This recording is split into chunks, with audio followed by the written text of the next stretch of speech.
I'm Emma, coming in from Kids Can Business News, and this is my co-host Carlos. And today we have Ms Bradley. So Ms Bradley, can you tell me briefly what school you teach at and what subject?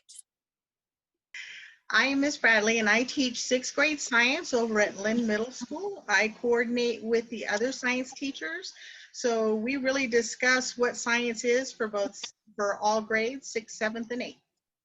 In your opinion, what is the best way to teach from home and why? A lot of our, especially for science, a lot of us teachers are hands-on, so we want to get the kids in there doing labs and experiments. So teaching from home presents a real challenge. We can get you exposure to videos, examples, and maybe even have you do some labs at home.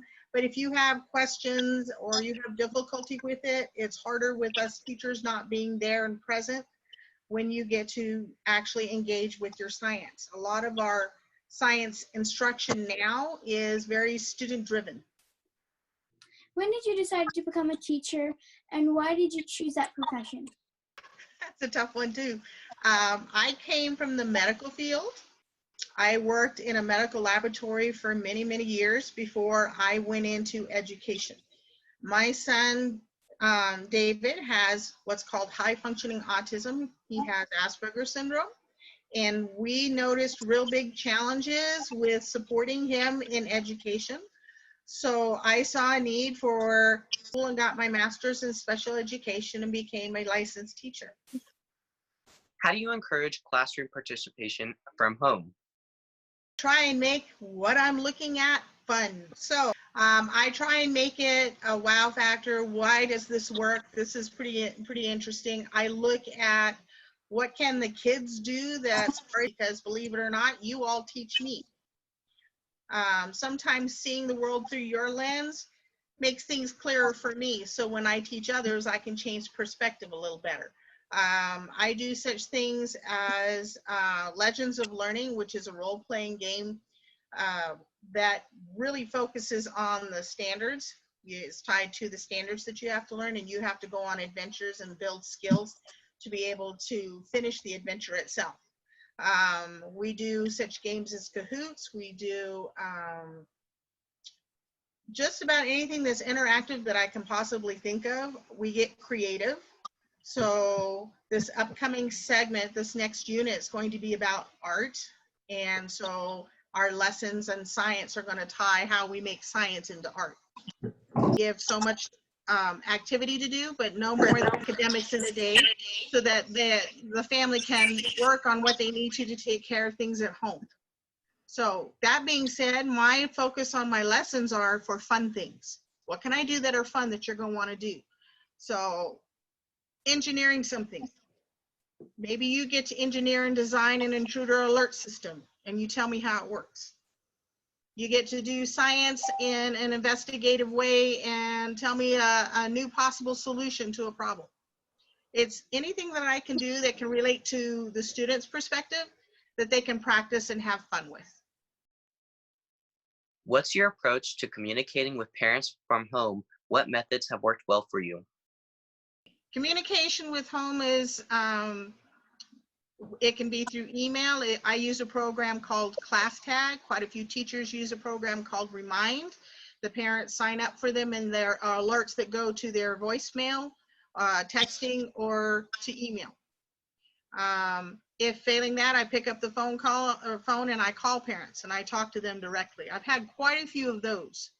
When I don't hear from a student, I get worried. I don't know what's going on. Are they okay? Do they need anything? Did their family get impacted by the pandemic? Are we concerned that we need to support them a little extra because their family member is struggling with something? I don't know until I can get in contact with them. And all of us teachers are like this. We worry about every single one of our kids we have in our classes. So when we don't hear back, we get concerned.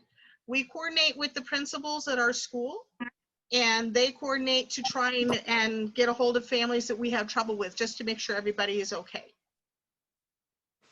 As a teacher, how would you support building a positive and safe learning environment for your students online? Establishing digital norms, what the expectation is when we are in our digital classroom. I have had digital classroom before. I tend to try and incorporate both the hands-on in the classroom type of thing as well as on the computer. So knowing right off the bat, this is the expectation on how we show respect to each other, how we listen to each other, how we share ideas with each other, how we collaborate. That is really important.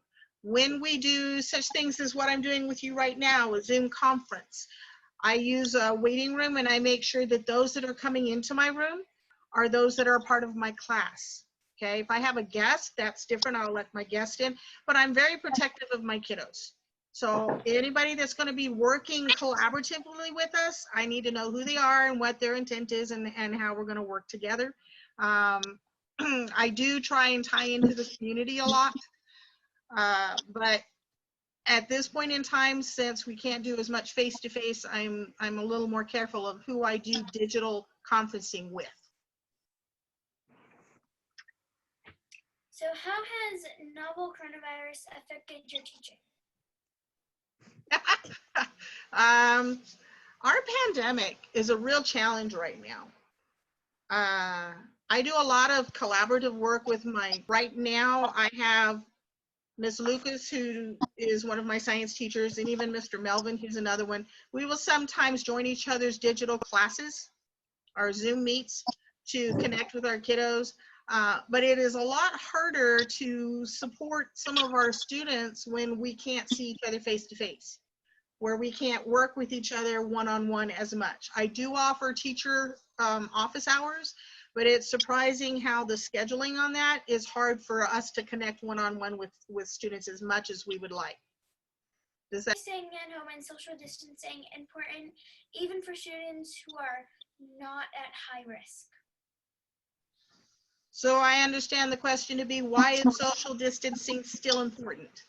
The reason social distancing right now is still crucial, it is very, very important, is that our coronavirus pandemic is caused by a virus. And this virus has shown itself to survive on contact surfaces. So somebody who has the virus coughs, sneezes. The social distancing is my way to help my family be protected from the virus and make the virus stop before it enters into our home. Thank you for joining us, Ms. Bradley. Thank you. Tuning in to the Kids Can Business News. Follow us on Instagram and Twitter at kidscan_USA and on Facebook at kidscan.dac. I'm Emma coming from Kids Can Business News, and this is my co-host Carlos. Bye.